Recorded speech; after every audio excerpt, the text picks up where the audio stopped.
Hello दोस्तों, अब हम लोग वैद्युत चालन का अगला क्वेश्चन देखते हैं, जो कि बोर्ड की परीक्षा के देख बहुत ही इंपॉर्टेंट क्वेश्चन है, बहुत ही बेहतरीन क्वेश्चन है। इसको सॉल्व करते हैं। तो चलिए शुरू करते हैं दोस्तों। दिया गया 25 वाट और 220 वोल्ट तथा 200 वाट 220 वोल्ट ये दो बल्ब श्रेणी क्रम में जोड़कर 220 वोल्ट मेंस से संबंधित किया गया है। यदि मेंस वोल्टेज बढ़कर 360 वोल्ट कर दिया जाए तो कौन सा बल्ब फ्यूज होगा।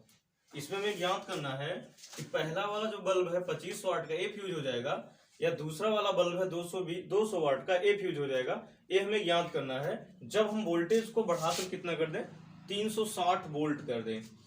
अब दोस्तों हमने दो फिगर बनाया है। पहला वाला फिगर ये है जब हमने 220 वोल्ट दिया है।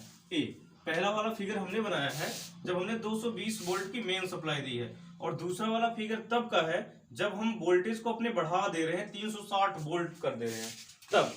अब कंडीशन है, पहला वाला जो बल्ब है ए है, दूसरा वाला बल्ब भी है। पहले बल्ब का जो पी है, जो शक्ति है, वो 25 वाट है और विभव कितना है, वी है। तो पहले वाले बल्ब में प्रवाहित धारा ज्ञात कर लेते हैं। बल्ब ए में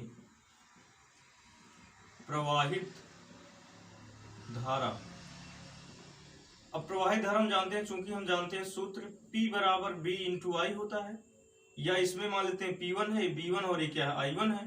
तो P1 की वैल्यू दी गई है 25 वाट और V1 की वैल्यू दी गई है 220 गुणे I1 हमें क्या करना है, ज्ञात करना है। यहाँ हो जाएगा 25 बटे 220 बराबर हो जाएगा I1, और इसको जब हम सरल करेंगे तो I1 की वैल्यू आ जाएगा 0.11 एम्पियर बराबर I1। ये धारा ज्ञात हो गया कि बल्ब जो प्रथम बल्ब है उसमें जो धारा बह रही है 0.11 एम्पियर धारा बह रही है। इसी प्रकार बल्ब बी में प्रवाहित धारा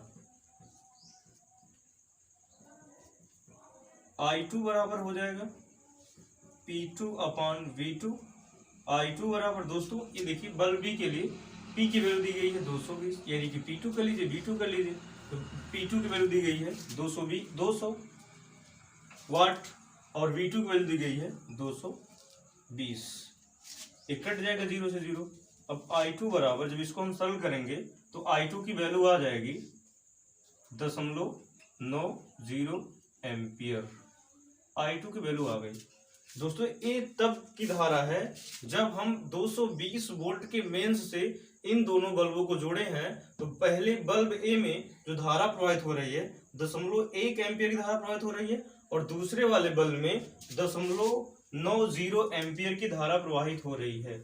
अब दोस्तों किस कंडीशन में बल्ब फ्यूज होगा, जब हम इसे 360 वोल्ट सप्लाई देंगे तो ये बल्ब किस कंडीशन में फ्यूज होगा।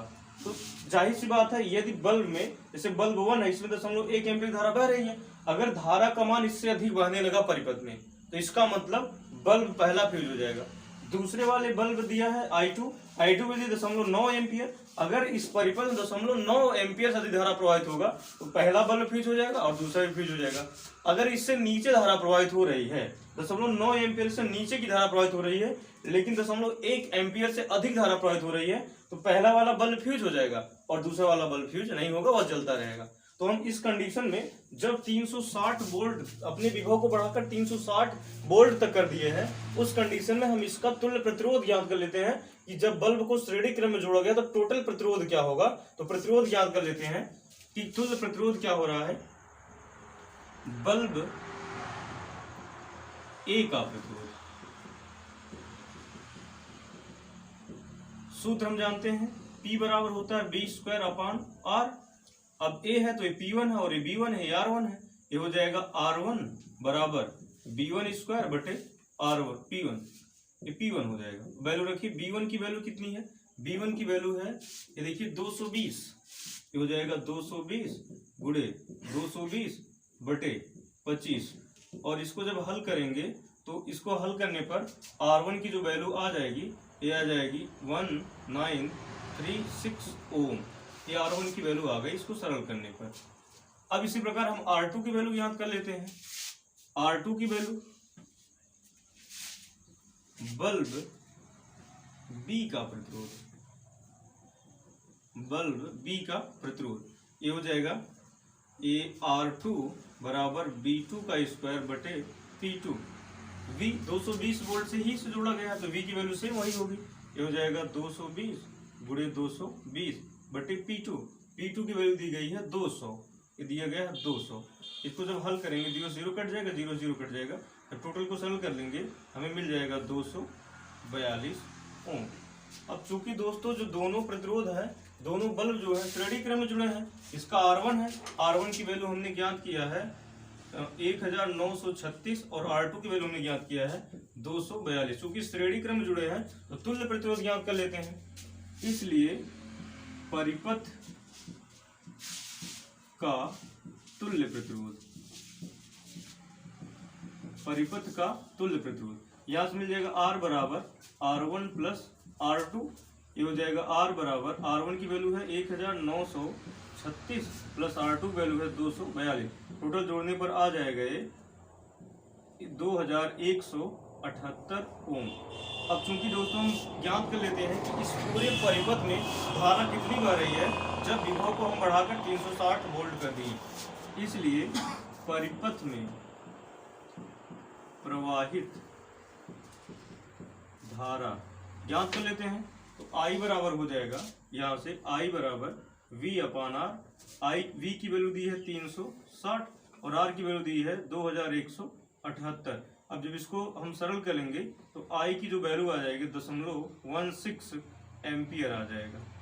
अब दोस्तों देख लीजिए I की वैल्यू आ गई है, पूरे परिपथ में जो धारा प्रवाहित हो रही है जब विभव 360 वोल्ट है तो धारा बह रही है 1.6 एम्पियर, और जब 220 वोल्ट मेन से जुड़ा है तब धारा पहले वाले बल्ब में बह रहा है, बल्ब ए में धारा बह रहा है 0.1 एम्पियर और बल्ब बी में धारा बह रहा है 0.19 एम्पियर। ध्यान से देखिए जो I की वैल्यू है, I की जो वैल्यू है वो I1 से अधिक है और I2 की जो वैल्यू है वो I से क्या है, अधिक है। इसलिए ये बल्ब तो फ्यूज नहीं होगा क्योंकि I2 की वैल्यू I से अधिक है, इसलिए I2 नहीं फ्यूज होगा, और I1 की वैल्यू I से क्या है, कम है, इसलिए बल्ब क्या हो जाएगा, ये फ्यूज हो जाएगा। तो यहाँ लिखेंगे चूंकि I is greater than I1 तथा I is less than I2, I की वैल्यू I1 से अधिक है जबकि I की वैल्यू I2 से कम है, इसलिए जिसकी वैल्यू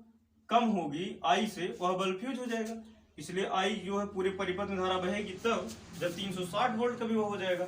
इसलिए जब 360 वोल्ट का विभव हो गया है 0.16 एम्पियर धारा प्रवाहित हो रही है और I की वैल्यू जो है वो अधिक है I1 की वैल्यू से, इसलिए I1 जो दिया है 1.1 एम्पियर है जबकि I जो है 1.6 एम्पियर है। इसलिए ए वाला बल्ब इतने करंट को सहन नहीं कर पाएगा, इसलिए I1 बल्ब ए में धारा प्रवाहित हो रहा है, इसलिए बल्ब ए जो है वो फ्यूज हो जाएगा, फ्यूज हो जाएगा, बल्ब ए जो है वो फ्यूज हो जाएगा क्योंकि वह 1.6 एम्पियर धारा को सहन नहीं कर पाएगा जब हम विभव 360 वोल्ट देंगे, इसलिए बल्ब हमारा जो ए है वो क्या हो जाएगा, फ्यूज हो जाएगा। दोस्तों उम्मीद है आपको यह न्यूमेरिकल बहुत बेहतरीन समझ में आया होगा। जहां पर कोई डाउट हो आपको वीडियो रोक कर तुरंत उसको देखिए, उम्मीद है 100% आपको समझ में आएगा।